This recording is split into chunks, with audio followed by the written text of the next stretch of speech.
Good afternoon, everyone. It's Eric here from African Art Talks with Eric, and I'm so happy to come your way. Today is a special day, and I'm so excited about this program. I know that you will be enjoying this program as well. So do me a favor right now, share the link right now, invite all your friends to come and join us this afternoon. I've got a special person whom I can't wait to introduce. So do me a favor, I'm just going to play back the music. Share the video, invite your friends, and let's have fun talking about art. You know what we do? We educate, we make sure that we promote, we elevate. So do well to share the video right now.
Good afternoon. Welcome back to the show. And I'm so happy to have you right here, right now. Happy that you've actually shared the video. Happy that you've invited your friends to come and join. And as I said, this afternoon is going to be totally different. It's going to be awesome. But as we usually do, the program is so educative. And I'd like to talk more about the Adinkra symbols, which we've been talking about since we started. Now, the Adinkra symbols, a number of symbols, we have about 146 of these symbols, and they emanate from the Akan tribe of the Ashanti Kingdom. Talk about the Ashanti, the Fanti, the Bono region, basically the Akan tribe in Ghana. And it's been in existence since the 18th century. I would say from 1810 to about 1820, there was a king that started designing these symbols, and his name is Nana Adinkra. And Adinkra has been around for so many years. We've got people using it for artifacts. We've got people using it for t-shirts, people using it for jewelry and all sorts. But today I'm going to pick one of them so that we can learn more about each of them. Every week, I'll be talking about one symbol a week, so that we can really get to know what this symbol, Adinkra symbols mean. And today's symbol is called Akofena. Akofena meaning the sword of war, the sword of war. And this symbolizes courage. It symbolizes valor, heroism. And in the ancient days, you know that they went to war a lot, but this reminded them of their history of bravery. So in every way of your life, you know, you got to be brave. Life is a war in itself. You got to wake up ready to war, not in a violent way, but be ready to take on life challenges head on. And my guest today is no other person who would be talking about this. I know that he is in favor of taking life on every single day. But I want you to make him feel so welcome. He is somebody that I've been following for years. I tell you, since 2009, I've been following him. He is my mentor. He's somebody I admire. He's somebody that there are no words to describe him because I follow every step of his. I quite remember back in those days when I first came across him on the internet, and he was sketching everywhere he went on the train. So guess what I did? I also started sketching on the trains, and look at some of the work that I produced as a result of it. I started sketching every single day on the train. And these are a few of the things that I did in 2011. He inspired me so much. And I've always been an artist, but in 2011 is when I decided that I'll go back to this craft because of my guest. So guys, join me in welcoming my guest for today. He is the vice president of a Royal Oil Painters Association in the UK. He's got so many accolades behind him, which I can't mention because of time, but he is a multi-international award-winning artist with so many awards behind his name. He is a presenter on BBC One, The One Show as well. But welcome, Adebanji Alade. Hey, hey, hey, hey, hey. Hello, hello, hello. I can't even find the words, but I'm so happy to have you on this show. You're most welcome. Look, I know I've known you for a while now, so I'm like, I've got to do this, and I'm happy to be here and happy to share whatever you have, whatever questions you have. My goodness. Yeah. My goodness. I remember, I'm going to show a picture. We met in Malaga. That was the first time we physically met, isn't it? Yeah, that's it. That's it. Amazing. I mean, after about 11 years, I got to meet him physically in Malaga airport. I had to run and say, hey, Banji, it's me, it's Eric. I remember that day, man. That's right. That's right. So how are you doing today? Well, I'm fine. Yeah, I'm doing well. We thank God. We thank God. We thank God. So we'll dive straight into the questioning side of things because of time. But I know that this wouldn't be the only first time that I get to interview you, because the depth of knowledge and what you bring into the art world is something that, it blows my mind. Seriously. Brilliant. I'm happy to share anything today. Art's my passion. I love it. And so let's roll. Lovely. Let's keep it rolling then. So if someone may ask, who is Adebanji Alade? Who are you? So my name, I'm going to say it the way it's said because it's an African show. So my name is Adebanji Alade. There we go. Alade. And that means, Adebanji means I woke up with a crown on my head. Wow. And Alade, it means a prince. Okay. So all my names have something to do with royalty. But that's right. I'm not going into that. I'm just saying that's the meaning of my name. I'm a Nigerian. I'm also British. I was born in London by Nigerian parents, so I share dual citizenship. That's right. And I'm purely, first and foremost, I'm an artist. So an artist being the sense that I'm a painter, and that's my primary thing is I'm an artist, I'm a painter. But apart from being an artist and a painter, Adebanji Alade specifically loves sketching. So he calls himself the addictive sketcher. So anyone would know me more for my sketching than my painting, even though I'm primarily a painter.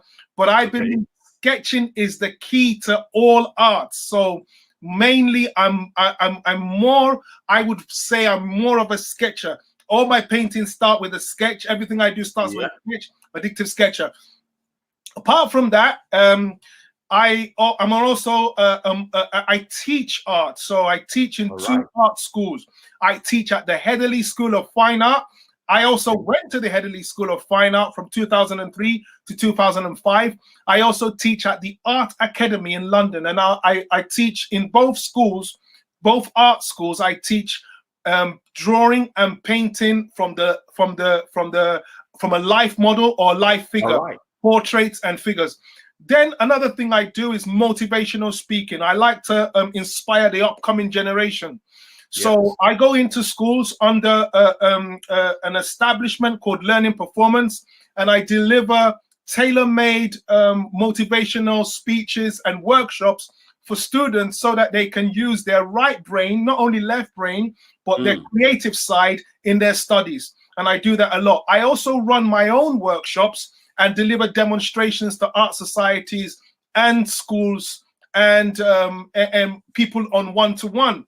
The other thing I also do, so many things, but I present art documentaries on the One Show.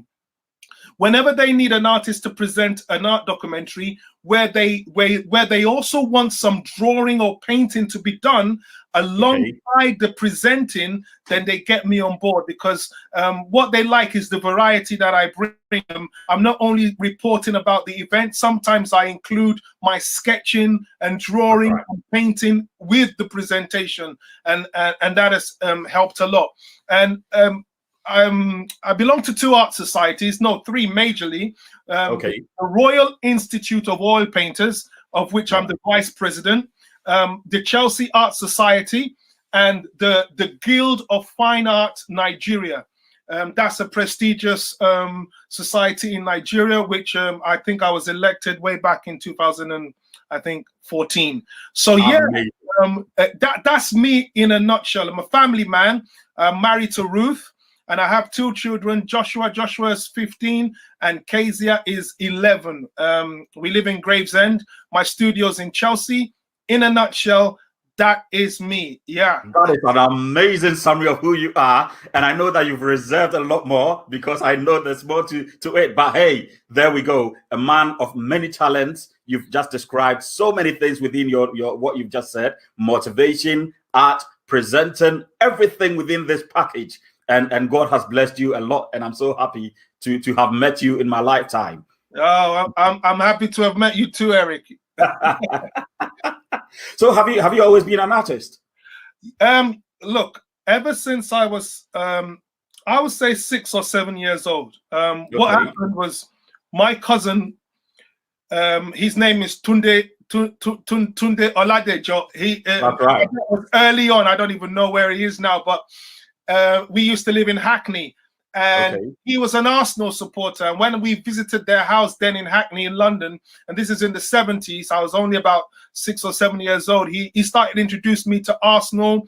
I started getting acquainted to the Arsenal players, and these are players of the Arsenal team in the 70s. You're talking about people like Pat Jennings, Liam Brady, Talbot, and all them. But I got drawing these players. I got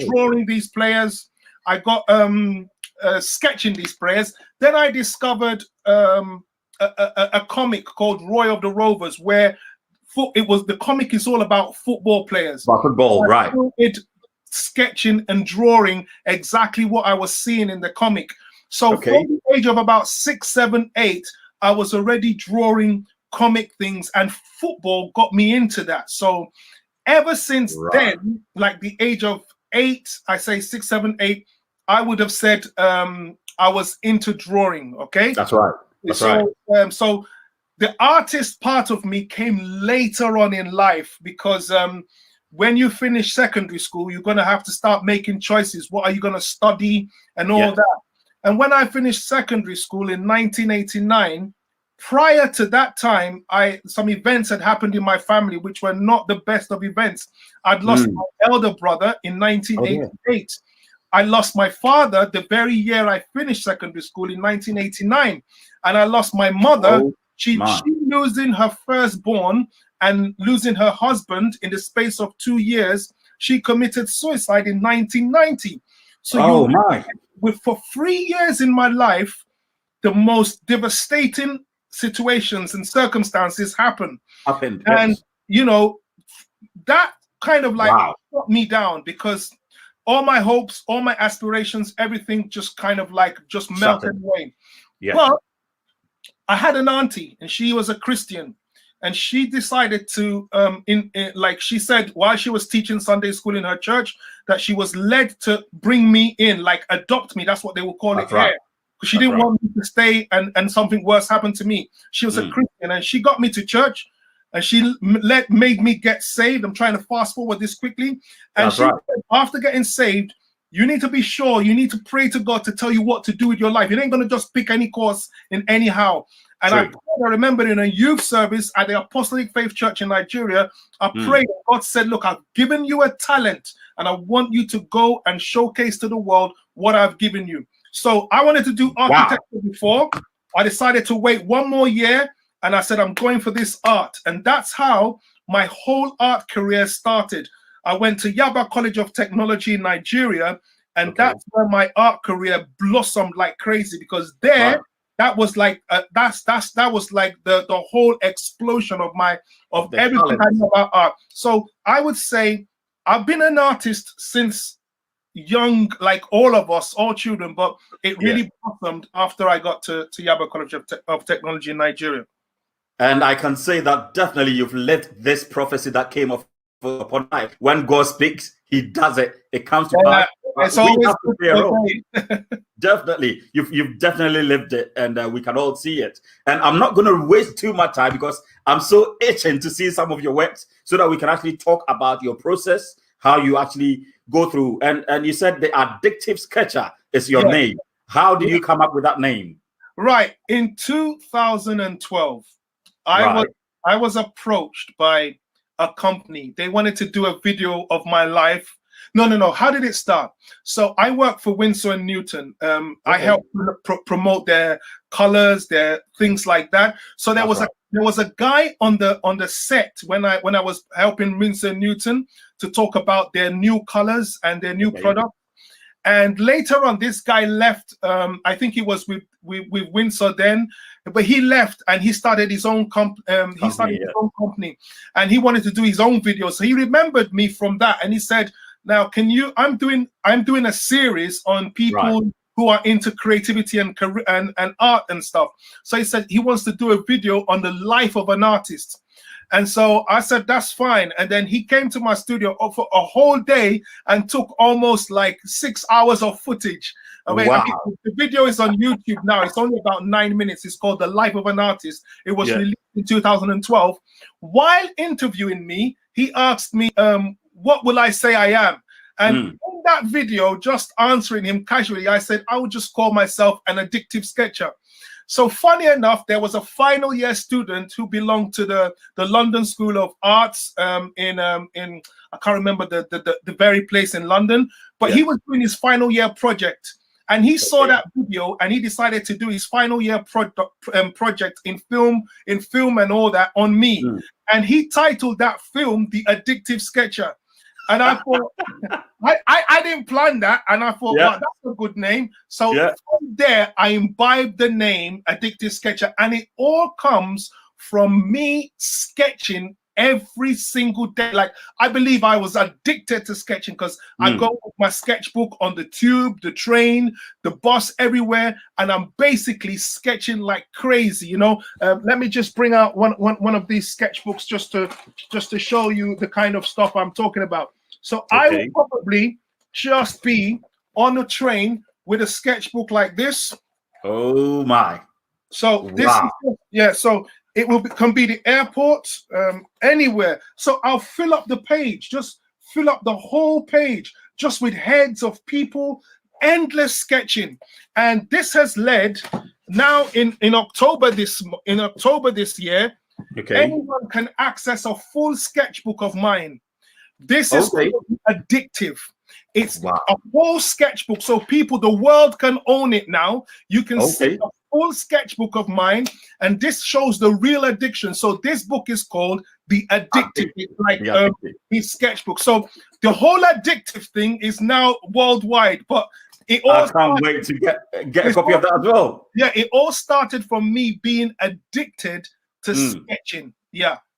Amazing stuff. And you really are addicted to sketching, because every single day I wake up, you've sketched something new. And I'm like, okay, I need to catch up. I can't really catch up now. But let's look at your paintings, and we will talk a bit more about it. There's this that I've shown on screen, and we will go into sketching first. But I wanted to start off with this one where, you know, you actually focusing, you're so laser focused on what you are sketching. The one on the left-hand side. Is that what mood you get into when you get into that world of yours? Yeah, so that shows me in my element. When That's I'm it. teaching, there's nothing else I'm thinking about on planet Earth than capturing what's in front of me. And I can give my whole soul, spirit, and body to that thing I'm sketching. So what's happening there, you can notice that my eyes are not focused on the sketchbook, that my eyes are focused on what I'm sketching. It's my hand doing the job. So what's happening there is an eye-hand coordination. And that's right. what I tell people, that, you know, I believe most of us, all of us, if not all of us, can do this. We have the innate ability to connect our hands and eyes and to draw what's in front of us. I didn't used to believe this was possible before, but after learning a little bit about the right side of the brain, I've known how powerful it is. So that's what I'm doing there. Powerful. That's a powerful one. Now, I just threw in the one on the left because it is you in your studio. I mean, what were you trying to portray? Well, this one is titled Creative Depression. I wanted to, in 2017, I exhibited this work and another one, which is the twin of that one. And that one is called Creative, Creative Expression. And this one is titled Creative Depression. This one is the dark side of being an artist, the side that people don't always talk about, because what happens to an artist is that you are your worst critic, one, and most of the time you are at the mercy of other people's loving or hating, buying or refusing to buy what you do. So you're not an essential. That's why when they talked about key workers during the pandemic, the artist could never ever come up on any of the list because we were not an essential. So even though we serve a lot in the society can do without us. You can live without having a painting on your wall. So that side is the side that sometimes, especially early in my career, I had to go through a serious bout of having been rejected, sometimes not having successful shows, not selling work. And this was the toughest time of my life of being an artist. But I had to showcase it to the world. So I wanted people talking. I wanted to generate discussions on people should not shy away from the fact that you go through struggles as a creative before you can make it. And that's why I decided to use myself as a medium or as the vehicle to show to the world, this is what happens in private. This is what we don't always hear about. That's right. Very well communicated here. And it's important for us to know that side of your world, our world as well. As artists, we go through a lot. And as you were speaking, there are a lot of nuggets that I'll be repeating for people to capture the wisdom that is coming out here right now. So if you hear me repeating what you've said, it's for our audience to know. Audience, if you have any questions for Adebanji, please type it in the comment box and I'll be more than happy to show it here. I'll acknowledge a few people who've joined the show. Mami K, 3 years upon says, keep up the good work. And my own friend, Kweku Amoakwa-Boadu says, oh, wow, a whole book of sketches. Yeah. That's amazing. And on YouTube, we've got Gabriel Isia from Maryland who says hello all. So people are really enjoying what's Maryland. We're going to start with the sketches. And I know that, as you said, the beginning of every artwork starts with a sketch. So why not? Let's hit ourselves with these two powerful sketches. I know that. Yeah, let's talk about it. All right. So the work of the girl is the granddaughter of my landlord who owns my studio. All right. He commissioned me to paint a portrait of his granddaughter. And before I do a portrait, this is where my passion for sketching comes in. He didn't tell me to draw it, he told me to paint it. But before I start painting, I wanted to explore how I could capture this girl in drawing, in sketching. And I decided to capture her, you know, in her element, just as a child, the spark of a child. And that's why I did this work. So this work didn't end up with a client. I kept this one, but it was for me to explore, because I think the training I received at Yaba College of Technology, the way it worked was that before you did a painting, you had to do a pencil sketch, a color off, and then the final painting. I have skipped all that now. I'm a bit lazy to do that, but this is the way it should be done. You should always do a pencil sketch, which we call value sketch, a color up, which is a colored but not exactly the finished one, but just to show the colors. That's all about the first one there. Oh, so you've captured the tones really well. As you said, it's a tonal picture. So really, you can get the essence of that child in that picture really well. Definitely. It's an exploratory process. There's no color. But when you get this right, every other thing that comes after it, you know you're going to be able to conquer it. Amazing. Amazing. And let's talk about the one on the right-hand side. I know you have a whole series on this, isn't it? Yeah. So I'm a big fan of black natural hair. I call it my Afro series. My mom was a hairdresser, and I remember sitting in her hairdressing salon every afternoon after school. We would we'll come to her salon, her hairdressing place, and I'll sit there, and she used to style people's hair with all the perming and all that, all the influxing. And I used to hear these women, they used to complain about how the relaxer is eating their hair and blah blah. They used to complain, and I used to ask my mom, so why don't they embrace their natural hair? Why do they have to stretch it, to steam it, to cook it, to fry it? So I've been a big fan of natural hair. So I decided to showcase to the world the beauty of our own hair. And it's only recently I heard that in America, only 7 states will have I couldn't believe this. Only 7 states officially allow black women to don their hair naturally. Oh my goodness. I could not believe it. So I can't believe it as well. I know. So I think the Black Lives Matter thing brought this thing to life. But for me, the focus was on the beauty of natural black African hair. I love it. And I did a whole series of it. And these are my 2 friends, Atim and Ronke. They were making hair at church, and I don't miss any opportunity. So I don't take my sketchbook to church. Sunday's the only day I won't be sketching. But what I did was to take a picture of them. She was doing her hair, and immediately I saw that, I quickly made sure that I was gonna use that picture to do a solid drawing of it. And that's that one. Amazing. So you kind of answered the question here, but how do you get inspired to paint? I know you do a lot of people and places. How do you get inspired to choose your subject? Okay, so there's 2 things that capture my attention. Okay. It's people and places. That's right. When I look at a human being,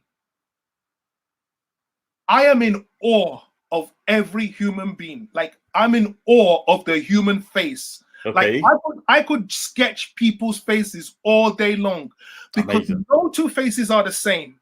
True. And even the same face under different lighting conditions will actually be different. And I love the beauty, the texture, people's moods, people's emotions. My role and goal is to capture that. And I can't, if I'm talking to you, I'm already thinking, how would this guy look if I brought some light from the angle? How, you know, so that's the fascinating thing. And then with places, I get inspired because, look, I wanted to study architecture before, God intervened. So I love buildings, right? The whole thing about structure, I love it. Then when you come into having organic things combined with architecture, what I like about is that when the light shines on a particular place, it can change the whole mood. So I love places and the moods and the different times of the day, and to capture that essence, boy. So I could go somewhere in the morning and it could have a mist on it. I love to capture that. I'm like, wow, I've got to get that. And then as the mist clears up and the sun shines, you could get some long shadows and the effect of light on a place. Boom, I would like to capture that. Of the same place. Yeah, and then in the afternoon, the light will be directly above, so it kind of gets brighter. I love to capture that. And towards the evening, when the shadows get longer and the light is going down, I can capture that, because it's the effect of light on places. And then different weathers. Sometimes it could be snow. I love rain. I really love rain and the reflections. So things like that. I can't just wake up in the morning and not be inspired, because it is crazy what is out there. It's too much that to choose what you're gonna do. Yeah, you know, it's just like go out there and make it happen. You're spoiled for choice, isn't it? There's so much that the artist can see. Yeah.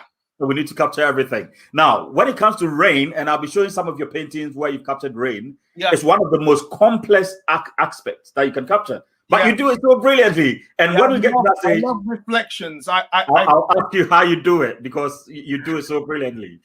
Yeah, so I love reflections. What got me into that really was, I love a guy called Ken Howard. He's Professor Ken Howard. And I went to so many of his exhibitions. I noticed how he loved reflections. He'll do it in Venice. He'll do it on the Bank of England, the pavement. I love that. So, and I bought his video, because he had a video where he showed a variety of themes, and he explained how he does everything. So I'm like, oh, I must have watched this video about 100 times. So that got me into it. And so what I do, I'll go around London with a camera, like crazy with a camera. And all I'll be doing, I'll have an umbrella over my head. And all I'll be doing, I'll take 1,000 pictures of rain scenes of people. And I might only pick about 20 out of those 1,000 of pictures that will really work as a composition. But soaking the whole environment in, allowing it to really marinate into my spirit, and being there, getting soaked and wet. I'll come back to the studio, mesmerized with the feeling, and then all I need to do is to capture that on canvas. Boom. Amazing. So one thing that I really get blown away, and you're showing it right now, is your passion for art. I mean, it comes through like a sword. when people are sleeping, when it's raining, you get your you get your umbrella and you take pictures in the rain. In the rain, amazing. That's amazing. I mean, that's amazing. Let's carry on showing some more sketches for now. We'll go on to the paintings, and let's see. So we've got these two sketches. Okay, let's talk about them. This will be a typical page from my sketchbook. The first one is a statue in Chelsea of James Abbott Whistler, I think. He was an artist in the 1800s. He lived in Chelsea, and they did a statue of him with a sketchbook in his hand, and he had some sort of charcoal in the other hand. And I sat in front of this statue to capture a straight drawing, just to capture a drawing, just a pencil drawing of it. That's that one on that side, because I just love the statue, but I wanted to capture it from looking at it from below. So it looked at, if you look at it, you can feel that the person looking at this is looking at it from below. That's the kind of thing. And then the next page, this is a typical page from an A5 sketchbook. It was done on the 22nd of October 2012. And as far back as then. These sketches were done from Charing Cross to London Bridge, which is a 30-minute drawing. And so basically this page, the woman in front of me must have been reading the newspapers. You can see her glasses have been set low. And then there was another animal. I think someone brought a dog onto the train. The dog was so still. So all I could do was to capture the dog. And I think there was another guy at the back. So I can't see all what I've written there, but you know what? This will show a typical page of my sketchbook and how I approach life. There's no way I go on public transport, see people, and not sketch. And some people. Let me try and read that for you. So you sketched on a bus from Plumstead, and that was on the 24th of October 2012. So every sketch you do, you try and capture the essence, the story behind it. Yeah, exactly. Amazing. That's amazing. So we've got greetings from Marie. My wife says, greetings, Erica and Mr. Adebanji. Thank you, Marie. We've both been in awe of your artworks for so much. When she heard that you were coming today, she was like, oh my goodness, I need to be a part of it. Brilliant. There's a question that's coming from one person, Kweku Ayakwa-Debra, a friend of mine, who says, what else inspires you apart from the faces in terms of your inner self connected to nature? Let's try and understand this question. Hold on, let me read it again. What else inspires you apart from faces in terms of your inner self connected to nature. Yes. Boy, it's only two things, like I mentioned. If it's not people and what they do or what they're doing, it has to be places and the effect of places and the mood and the atmosphere. Apart from that, nothing else. The thing about it, my art is not that deep where I have an inner connection. Most of what I do is the exterior. The only place where there's a connection with what I do is that I will put everything of myself into what I'm doing to be able to get a good representation of whatever I'm trying to represent in nature. That's right.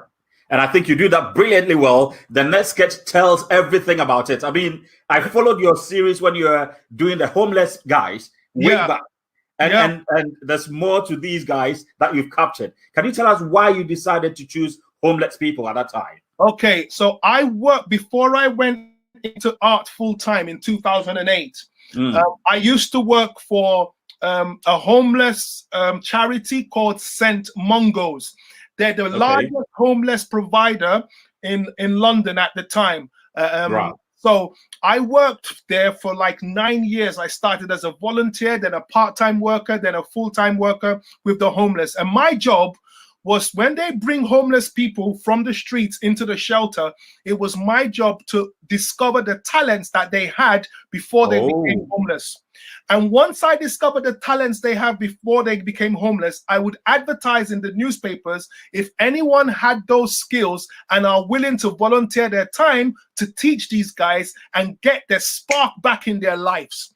I did this for a long period of my life. It was when my art started getting a little bit like my art career started booming, that I couldn't combine the two, and I decided to put in my resignation letter. So that already gave me a good connection with the homeless. So I know how to talk with them. I know how to relate. So when I go on the street and I see a homeless person, I know what to say. I know how to relate. We can sit down, talk, and chat. But the key thing is, homeless faces, they have the most emotional, and structured and weathered faces ever, because they are closest to nature. This is how all of us would have looked if we didn't have these sophisticated houses. So the closest you could get to man in his original state is when you look at a face of somebody who stays out in the cold, in the sunshine, or lives outside of a sheltered place. So I love to capture that, because it's an opportunity to explore and, you know, to experiment with faces of different textures, with a lot of hair, or with deep sunken eyes, emotion. You can see the essence of them. It's easier than painting a beautiful woman who, when you finish painting, she's going to say, my eyes did not have that kind of shape. Adebanji, isn't it? Cheek, like about it. These guys, you don't need to try and embellish the drawing. You can get raw with it, you can get gritty with it, and that's what I did. That's why I still paint homeless faces today. Yeah, amazing. And for every artist I know, people actually buy them. I'm actually surprised. I mean, you do really tell the story with these strokes of yours.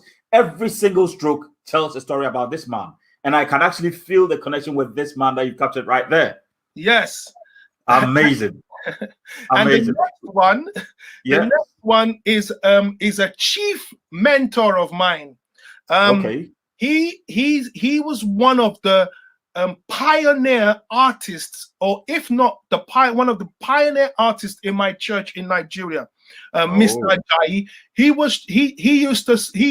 used to lecture in Yaba College of Technology. A very seasoned artist, and he was celebrating recently his 80th birthday. So his daughter, who is in London, who's also an artist, she commissioned me to do a portrait of her dad, and this, he said, is his most prized possession. Brilliantly done. And as you said, it's like a sketch. It's not a true painting. It's a sketch, but the story of this man, every single stroke is appealing to the audience. Yeah, That's looking at it. you can see that and also paint and sketching old people is a lovely thing because you can get really into it. You can see the folds on his face. You can see the gray hair, even though it's not a painting, but I've used brown colored pencils and with different values, which means different light or darkness to it, to really bring out the essence of the man. You can see he's a noble gentleman. That's right. And then the smile is coming through very lightly, isn't it, as well? Yes. Amazing. Amazing. The next one that I'm going to put on screen, I think is very dear to your heart. Say no more. Yeah. It's your daughter, isn't it?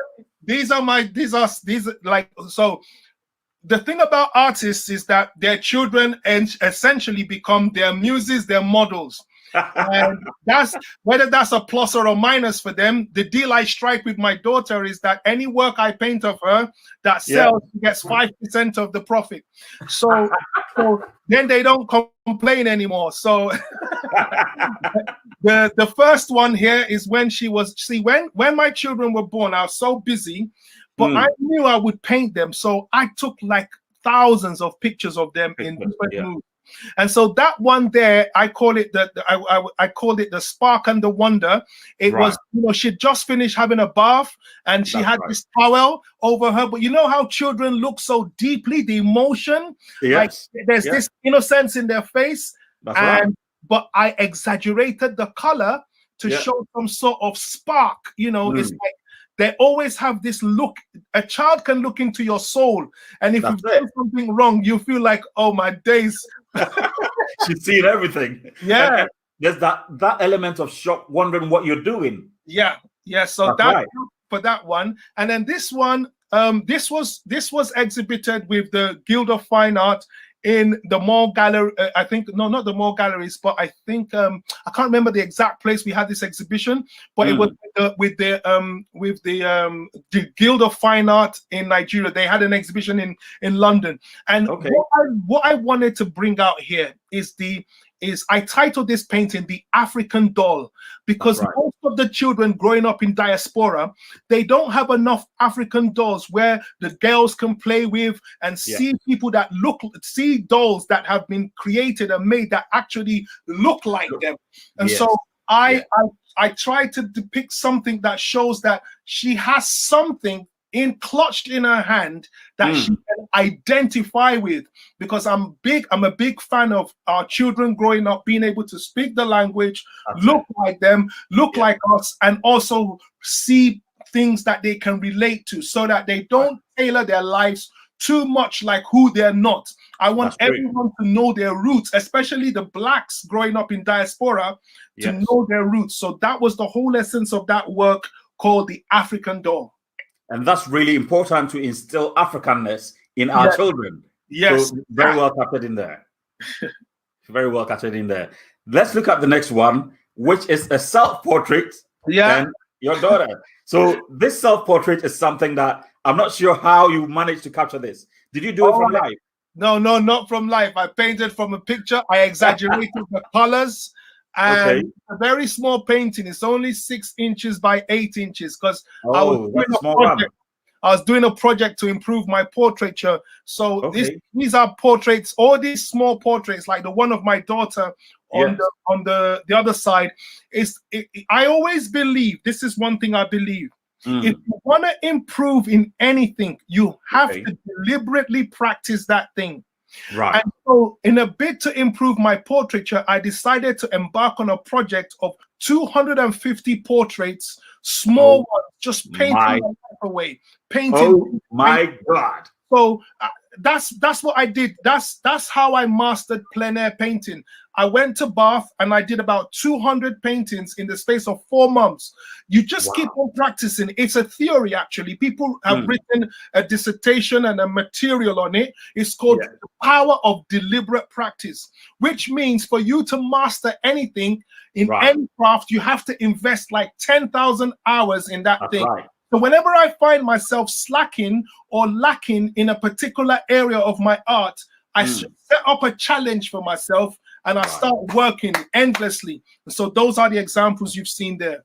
Banji, I'm taking notes here. I'm taking notes right here. I'm taking all my notes. 10,000 hours. That's the way. Yes. I remember it was around 2012 there when you were in Bath. Yeah. I mean, you even set a bigger challenge of 500 pieces, wasn't it? Yeah, and I didn't make the 500. I did two. I ended up doing 212. But the thing is, if you dream bigger, then even if you don't meet that, which artist is able to do 250 pieces of work? I mean, amazing. And then those days I could see you in the night painting with your light on your. I mean, you did some crazy things, and I'm like, okay, I was hungry. For real. Look, I was hungry. I tell people I lost a bit of that hunger, and I've always, longing to get it back. You see, there's one thing about life. When you really want something to happen in your career, wherever you are, you've got to be hungry. That's right. I went to Bath to make a point, to make an impression, to make myself known. Look, prior to when I went to Bath, nobody knew me in the plein air business. There were people I would email about plein air and they wouldn't reply me. And I decided, look, if they're not responding, if no one's listening, I've got to put myself out there. So I went to the town where the best plein air painter in the UK lives. The name Peter Brown. I went to where he lives, and I went to do plein air where he paints. That is come on, honorable. I did it because I wanted to make a statement. And you know what happened? The people of Bath now started seeing this black guy in the morning, in the dead. There was a time I was painting in the dead of the night, and the police came, and they're like, "Oi, what you doing?" What are you doing here? I said, I'm working on my career. They laughed. They said, doing this? They said, you're crazy. Now, whenever people saw me on the street, they says, who are you? I said, I'm the Brown Peter Brown. That's it. They always laugh about it. But what happened? The papers, they reported it. The magazines reported it. People were talking about it. And then, because then I used to blog like crazy, yes, the whole world started seeing it. That's and it. then all of a sudden, because of that work that I did, I started getting galleries. I started getting articles to write in magazines. People started inviting me to come and teach these things. So basically, what I couldn't do by asking people, I had to set the tone myself, go and make it happen, trailblaze for other people coming on, and bang. There we go. And this applies to every sphere of life. If you want to be noted, put in the work. Go and do the work. Put yourself out there. Don't worry. Look, it can go wrong.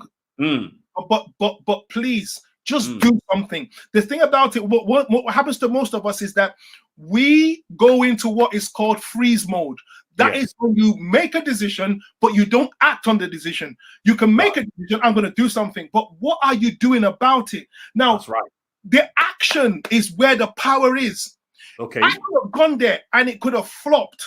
But what I would have gained in the process would have been better for me anyway. So most of the time, don't worry about the result. What you will become in the process will always make you a better man or a better woman by just the process itself.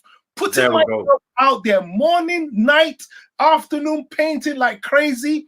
I was becoming a better version, and we are never in competition with anyone else. We're always in competition with the best or worst version of ourselves.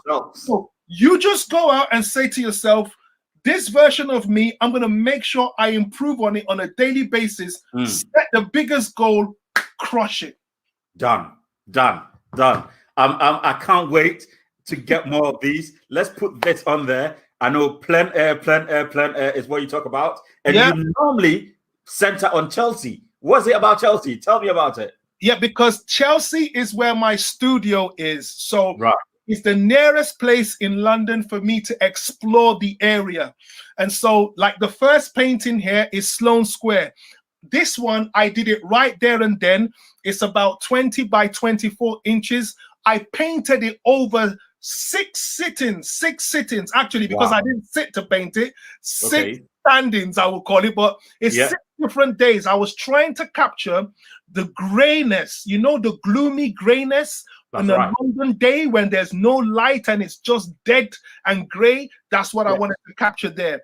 And the other one was a commission. Someone saw a little painting I've done of this same River Rhine area in Chelsea, and they commissioned me to paint a 30 by 40 inches a version of it. And so I didn't paint this one live from there. I went there to take a series of pictures. All they loved about the area was the simplicity of the scene and the area. And yes, and that's what I did. Yeah. So there's some calmness about it. Yeah. Really good, really good, really good. And then let's talk about these people. I mean, people and places, as you said. Yeah. You combine people and places. Yeah. So you can see from these works that there's people, there's places, and listen, the first one here, this is in Holborn. I used to work in the building that is across the road, that building that is showing some sort of darkness. That's was a hostel, a St. Mungo's own hostel. I would cross this road every day and go to Sainsbury's, which is on the opposite side of Holborn Station, to buy stuff. You can see a guy with an orange bag. That could be me crossing the road. It could be you. Yeah, it could be me. It could be it. So a black guy crossing the road, you know, with an orange Sainsbury bag. So, but what I noticed was when it rains and the rain dries up, but not completely dries up, then the sun comes out. An amazing atmosphere happens. And so right there, I stood there for like almost 30 minutes, capturing people crossing the road. What I loved about it was there was a reflection of them on the road.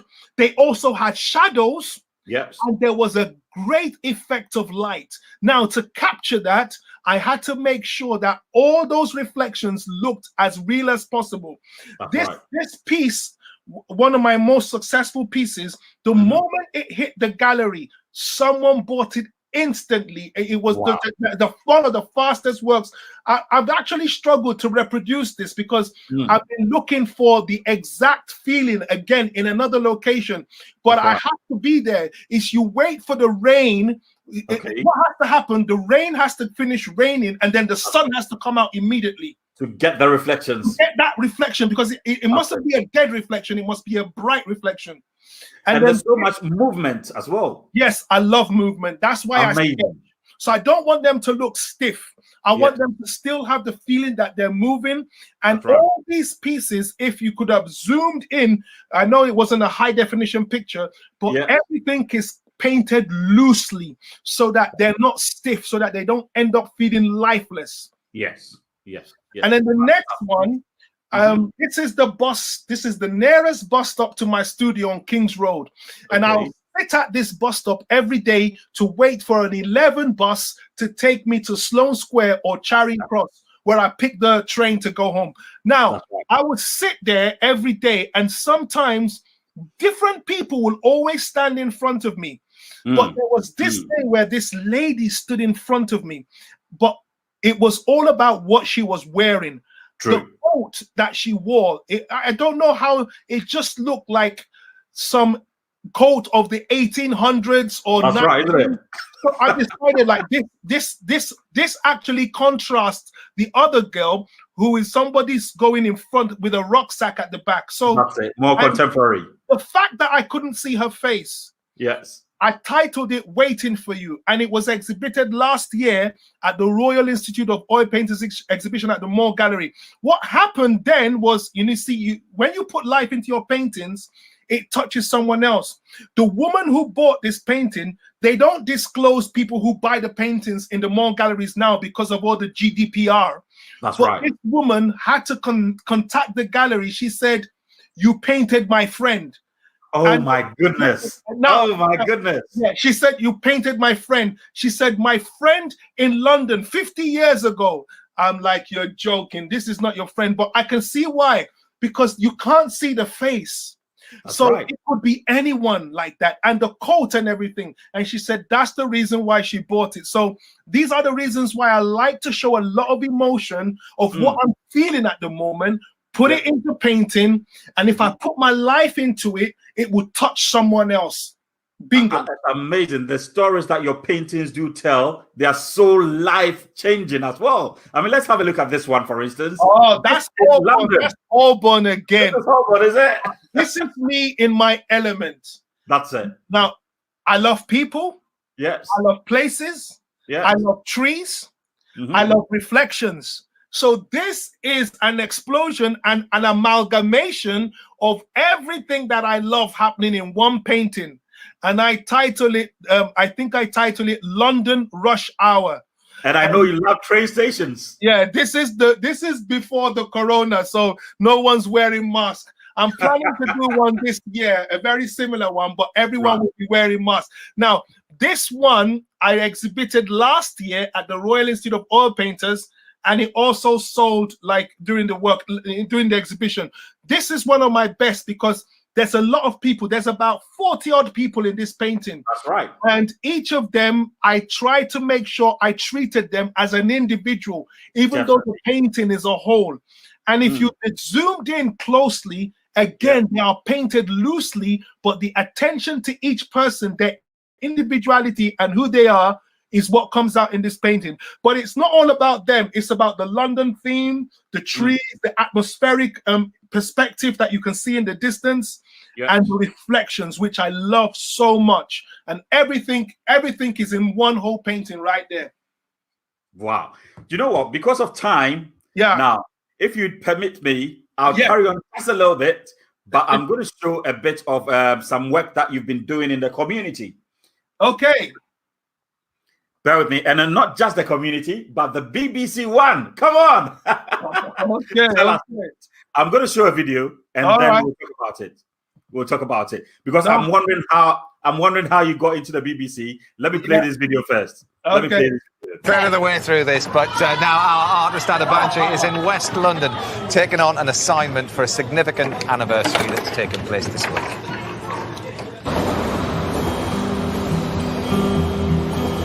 I'm in North Kensington, where 12 months ago, the Grenfell Tower fire destroyed the homes of a community and caused the death of 72 people. As an artist, I've always found it remarkable that terrible events can inspire creativity. I've been reading tributes to those whose lives were lost, but today I'm taking my sketchbook with me to meet and sketch some of the survivors. Natasha lived in Grenfell Tower for 20 years. How do you feel looking at the building every day? For me, it's my home. Still, I like 100%. that. Yeah. 100%. And given the choice, I'd go home. Are you settled now? Nearly, just a few weeks away now, a few weeks away. I mean, I've never moved, so I wouldn't know. But they say moving is one of the most stressful things you can do in your life. But when you move with nothing, yeah, that makes it 100 times worse. And, you know, yeah, there's going to be provisions for furniture and, you know, that's appreciated. Yeah. But what about the photos? What about all of those things that you no longer have? Yeah. Your memories? Yeah. Everything's going to be new. Nothing old. How about the media? They put a label of poor, deprived, illegal immigrants. Now, I've lived on the estate my whole entire life. Not once have I thought I was poor. Okay, I wasn't rich, but I never ever thought the area was poor. I work. I have done since the age of 17. And I know the block, you know, most people working, doctors, junior doctors, scientists. Yeah. Why, with everything else that we're going through, should we come out and fight a narrative that's not true? True. How has this community helped you? What this did for North Ken was brought people together of all walks of life. Rich, poor, black, white, Muslim, Christian, you know. There are no barriers in North Kensington community. When we're low, we pick each other up and we continue moving forward. Tiago is a third-year physics student who had lived in Grenfell since he was a baby. At the end of the day, Grenfell Tower was my home, and this is the only place I've ever known. you don't really think about it much because it's just your home and that's it. Yeah. You don't realize what you have until you lose it. How has the last 12 months been then? They've been difficult. I'm still at a hotel and You're still at a hotel? Yeah. I moved in there with my parents, my sister, and to be fair, that's the only thing that ever made anything since the fire a home. It's been quite difficult as well with university and exams at the moment. It's not easy living at a hotel and trying to study there. Yeah. Before the fire, education was something that I really wanted to continue forward. Yeah. I do want to stay on and actually at some point do a PhD. At the same time, I also feel very passionately about the inquiry and getting to the truth. Yeah. And it's difficult to try and balance the two. Yeah. The only way that we can live our lives going forward is to understand why did it happen and make sure that something like this never happens again. I don't like to be a victim. True. And I just want to make sure that I don't lose my identity in all of this. Yeah. Okay, so this is just the way I see you. Okay. That's real nuts. That's actually... That's really weird. That's like looking in a mirror. There's just it's the power in your eyes. There's something about it. So, this is the way I see you.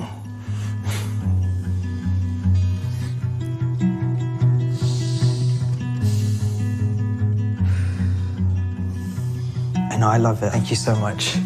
You spoke from your heart. Maybe you're a gentle giant. I like that. He's got a real gift, hasn't he, Adebanji? Not just a really gentle his art, knack but the of way he talking to talks. people, Yeah. isn't he? Yeah. Tomorrow is the actual anniversary of the fire. There we go. I mean, can I continue? Wow. So how does it feel going around the country, affecting lives? I mean, bringing out stories that are deep and really changing lives with your paintings as well. Yeah, I mean, that's what I say. I mean, my art focuses on people and places, and I like to go to places to meet people, hear their stories, listen to what life has done to them or what they've experienced, and bring that out, in some way or the other through what I can do, my interview skills and also my sketching skills. So it's a combination of both. It's a combination. Yeah. So, but it all comes from the passion I have to go to new places and the connection I have with people, and that brings the whole thing to another level. Yeah. So, and for some reason, I mean, to do with Grenfell, for instance, you might have brought a lot of closure for some people through the art and letting them actually tell their story. Yeah. So sometimes I mean the recordings are very short because it's for the one show, but we film for the whole day and you get to hear us so much about people. It's just amazing. Amazing stuff. And I mean, through the one show, you've been sketching a lot of celebrities of late as well. Let me show some of them as well. I mean, people like you've got Chris Eubank. That's Chris Eubanks there. Yeah. And then to the right, you've got who is that? Is it Leslie Ash? Honestly, I've forgotten her name. That's right. I think that's Samantha Fox. It's something Leslie. Leslie Ash. Leslie Ash, that's it. That's right. Yeah. Amazing. Yeah. I mean, these are so brilliantly captured. You've got text in the background as well. I'm not sure what you've written. Yeah. So when people talk to me and when people are telling me their stories, I listen so deeply that when I'm doing the final painting, I like to write into the background the stories that they told me. Right. And once I start writing, so let's say I hear something that Eubanks said, all that is etched into the background in some calligraphic strokes that makes the painting not just a background, but the story. So when you go close to the Eubanks painting, he could actually see some of the things he told me. That's right. And the same thing with Leslie. She could see some of the things she was telling me that day because she talked about so much. So much of a deep things she talked about, and really she saw those words and things etched into the background. So it's not just a painting of a person, but their story etched with words synchronized into some sort of calligraphic strokes into the background. So it makes it so much them and their story all into a piece of work. That's great. Fantastic. Now let's switch it to the other side of you where you motivate the world. I mean, every Tuesday, I can't wait to come and hear you. Thank God it's Tuesday. Guys, if you want to see Adebanji in action, let's watch this clip. Let's watch this clip. And you know exactly what I'm talking about. This is Adebanji Alades. Thank God it's Tuesday. This is the addictive sketcher. Show them. Nice one, guys. Cut. Nice one, guys. Cut. Okay, guys, cool down. Cut it. Cut all the madness. Some people don't like it, Adebanji. Right. This is the addictive sketcher. Show them. Thank God it's Tuesday. Back in 2019. What are you going to choose to do today? That's the question. Go out all for it. You heard me. Go out all for it. I want you to go out all for it this year. What do I mean by that? Look, listen. You're either all in or out. There's no middle ground, no mediocre. You're committed 100%, 150. You're all in. Yeah. See, bygone to excuses. Bygone to the blame game. Bygone to not taking responsibility. This is the year to show them the stuff you're made of. What did I say? This is the year to show them the stuff you're made of. Listen, there ain't no better time to do it. This is your moment. This is the time we've been waiting for. We want to see you in your element. I don't care what kind of creativity you're about. You might be a designer, a sculptor, a painter, a writer, an actor. Name it. Whatever your thing is, that thing that you do, that you love to do, this is the time to show the world the stuff you're made of. Stop all the excuses, the bickering, the shenanigans, whatever. Get them out. Woo! I know. I'm pumped up for this one. It's the first day of the year. Whoa! Yes, it's war. You've got to declare war. War against laziness. War against slacking. War against lack of discipline. You go all out. Did you hear me? Yes! I'm not joking. What pains me most is when I see potential dying, is when I see potential crumbling. It's a terrible thing. It shouldn't be happening in your life in 2019. So this is your moment to make that decision. Say to yourself, I'm going all in. This is Adebanji Alades. Thank God it's Tuesday. And what are you going to choose to do today? Go all in. Yeah!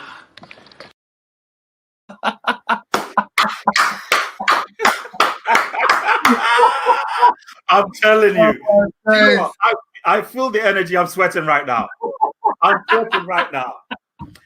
Your work inspire me so much, and Adebanji, I must take this opportunity to thank you. Thank you. That's all right. Thank you, man. It's been inspire me every day, every single day. Those of you who don't know about him, go to his YouTube channel and you'll be able to watch all these motivational messages. I mean, you do it in schools as well, isn't it? Yeah, I do it in schools too. Wow.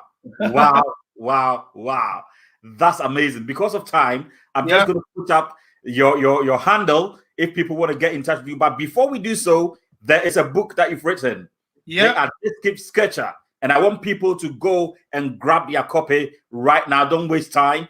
Grab your copy. If you want to grab a copy, I'll put the link behind there. Can you tell us before you go just a bit about this book? And that's me on the right hand side. Got my copy already. Yeah, that's Eric with his copy. Well, this book is all about motivating anyone who wants to go out and sketch. So it's mainly a motivational tool. Here I share where the places that inspire me, what inspires me, just what it is, and it shows different techniques I use, the places I go, and things to sketch. Sometimes you don't know that there's things around you. So I talk about the indoor, the outdoor places you can visit, and how I've turned all those into sketches. But the key thing is to whet the artist, the maybe someone who is new to the business and they want to find an exploratory way to get in. This book will set your flame alive and make you say, yeah, if he can do it, I'm going to go out and do it. So it's mainly for people to be able to see and sketch the beauty around them. I want people to also look at people and sketch them, go to places and sketch them. That's the key element in the book. Wow, you've really rekindled my fire right now. I'm traveling on the trains now. I've got my sketchbook. Let me show it to you. Got it right here. I'm gonna be sketching. That's it. I can't wait. So if people want to follow you, people want to follow you on the internet, where do they find you? So everything is at Addictive Sketcher. If it's Instagram, it's at Addictive Sketcher, one word. If it's Facebook, it's at Addictive Sketcher, Adebanji Alade Artist. Okay, so if you put Adebanji Alade Artist, it will take you to my Facebook page. My website is also my name, adebanjialade.co.uk. Yeah, it's all either you put in Addictive Sketcher or my full name, and everything will come through. Amazing stuff. So I just want to take this opportunity to thank you. In the comments box, a lot of people are thanking you for the great show. People are watching you on their TV now. People are just blown. But I want to take this opportunity to thank you so much for honoring this invitation and being a part of this interview. Thank you, and God bless you. Thank you. I hope I'll be able to share this on my page. Definitely, please do. It's on YouTube as well. So I've sent you the link. Please share it. Yeah, if you send me the link so I can share it on my page, maybe some people who can't tune in now, they can see it later on. Definitely. Thank you so much, and God bless you. God bless you too. Thank you.